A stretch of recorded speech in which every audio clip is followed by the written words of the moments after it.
Samael Aun told all of us that humanity moves in waves, and that when the human organisms, when the souls, rather, the essences, enter into humanoid bodies, they are given a limited window or time span within which to escape mechanical nature and enter into conscious evolution.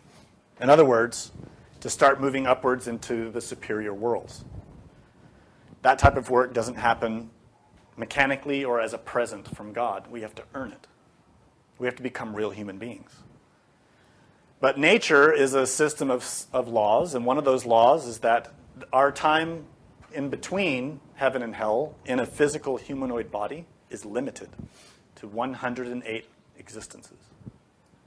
That number 108 is deeply symbolic, but it also has a literal meaning. So it may be that we are on our 108th life. And since humanity moves in waves, we are all on our last lives. Which means that if we don't, in this life, succeed in gaining a foothold in the superior worlds, then our opportunity to take a new physical body is lost. And we will start descending into the inferior worlds. Now, naturally, this is subject to karma, cause and effect. There are many souls who are really bad, who don't get 108 lives. And there are a few souls who are really good, and so they earn a few more lives in order to keep working. So we have to define ourselves. If we do a lot of good for humanity, really help humanity in a very significant way, then we can earn an extra life. But that term, very significant, needs to be understood. You won't gain that just by attending a school or wearing the right spiritual clothing. You won't even gain it by giving $5 or $10 a week to a spiritual group. You have to make a significant contribution to the needs of humanity. And that can come in any number of forms. I mentioned Gandhi earlier, who made a significant contribution to the well-being of millions of people. It wasn't directly a spiritual thing that he did, but it improved the livelihood of many millions of people. He received the benefit of that action. So if you want to earn extra existence, you have to question yourself in that way. What can I do? How can I give of myself to others? In a significant way, according to my skills and talents, the things that I can do to help other people. That's what you have to ask. I've told you before in other lectures that I know for a fact that I'm on my last life.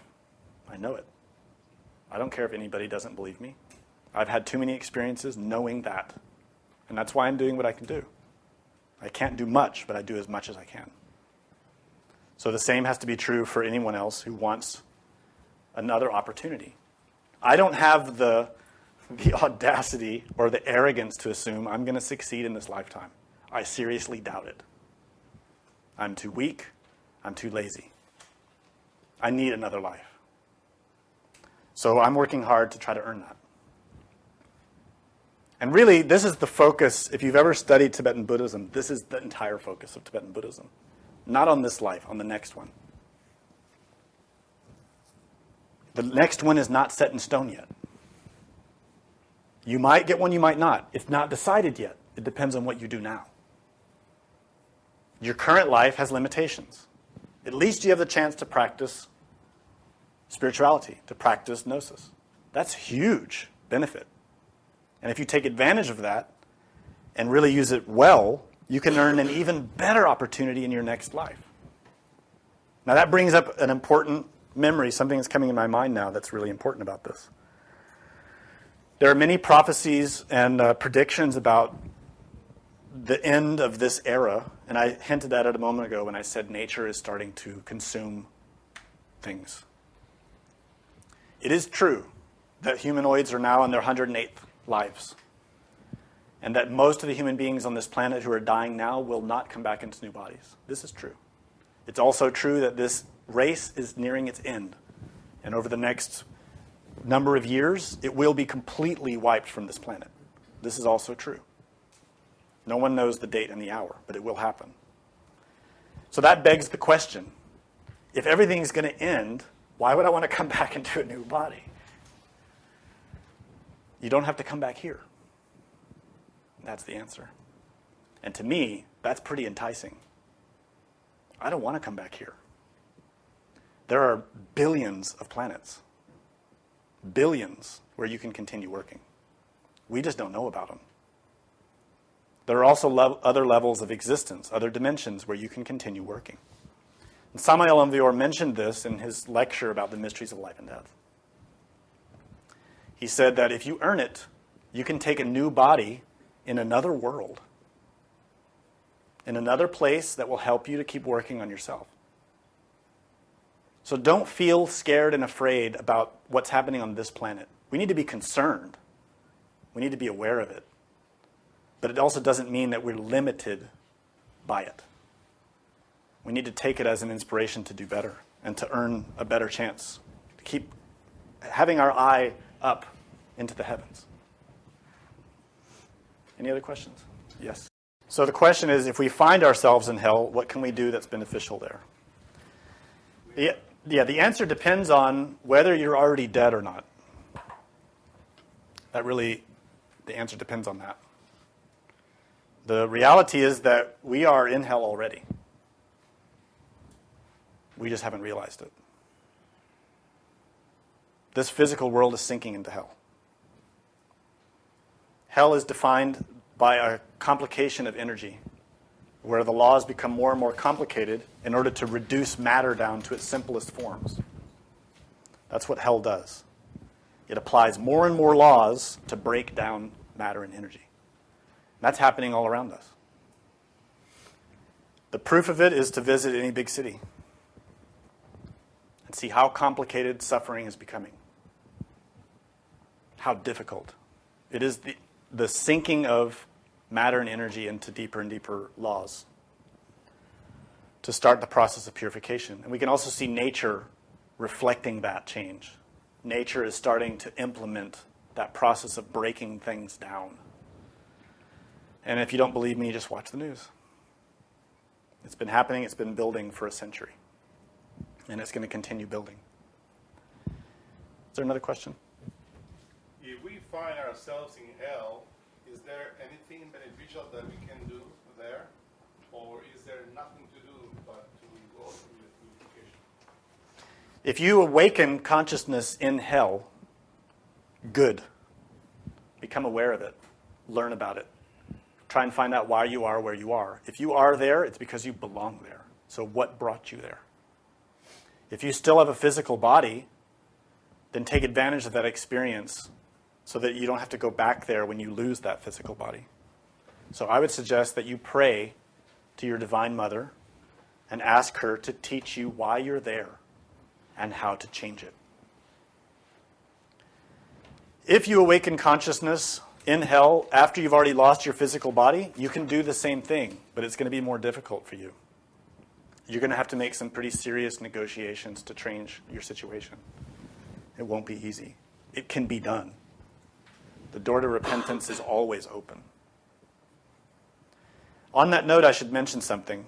This whole process that I explained today about what happens after death, when we review our life experience and then we appear in the courts, there's an opportunity there to make a negotiation. You can negotiate your path, but not if you're not aware that you're there. If you're not aware of being in that court when you're dead, how can you negotiate? You need to be awake. So if you awaken consciousness and die, and then you're awake when your case is presented to the court, you can make an appeal. They have lawyers there in that court. It sounds weird, but there are beings who will intercede on your behalf and who will help you make deals and arrangements so that you can continue working on yourself in a new physical body with the circumstances necessary to do so. But you will have to pay for it. Everything costs something. If you're willing to make that kind of exchange, it can be done. You can even make that arrangement now. But to do it, you need cognizance. You need to be awake. And this is an obstacle that many students get caught in. They work on the ego and work on the ego, but they don't really believe in it because they've never experienced anything else. This is why experiences in the superior worlds are important.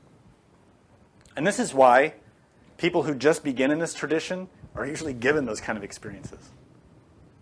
You'll hear many beginners who arrive here in this teaching and start having experiences with angels and Buddhas and masters, and they get all inspired because that's the being showing them you can have something more than just pornography and money and suffering all the time. There is something more. And the second part of that question was, why do masters fall? If we can work on ourselves in those superior levels, why do they fall? They fall because they fall victim to desire, just like anyone, but more subtle forms of desire. The truth is, whatever world we're in, wherever we are, we can work on ourselves because the work is about the consciousness developing itself, knowing itself. Whether we're in hell or in the physical world or in heaven, our focus should be on that, learning about the true nature of the consciousness. That true nature is the absolute. It is not an I, a superior I, or a being. That is not its true nature. And in any place and time, we can turn our inquiry into that nature and learn about it. So there's never an excuse, I can't work on myself. That's a lie. In every moment of every day and night, you can work and learn just by inquiring back to where that attention is coming from. Where is your attention coming from? Your true nature.